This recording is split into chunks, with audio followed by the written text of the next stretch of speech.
China and the UK have come to blows over Hong Kong as Beijing ramps up its aggression, and the row once caused a Chinese newspaper to brand Britain narcissistic bullies. Beijing's propaganda outlet The Global Times accused London of being narcissistic in its views towards the former British colony. It claimed that Hong Kong suffered from British bullying under UK rule and now enjoys a high degree of autonomy because of the Communist Party. The scathing attack came in May as Beijing planned to enforce new extradition laws in Hong Kong, giving the Communist Party power to make people in the territory stand trial in mainland China.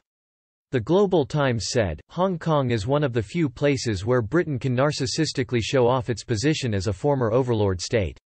Under British rule, Hong Kongers could not enjoy equal citizenship and equal participation in politics, and they just suffered from British bullying.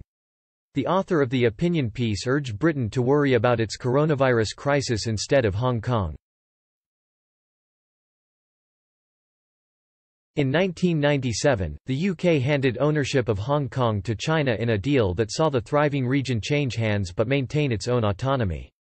The deal was intended to restrict China's influence over the former British territory and ensure Hong Kong control its own legislative arrangements, have its own free and independent elections while Beijing controlled foreign policy and basic law.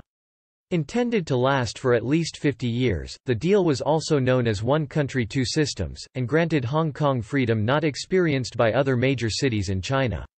As has become clear as protests brought Hong Kong to standstill last year, the deal has since been resisted by China with Xi Jinping's rise to power proving to be the major catalyst.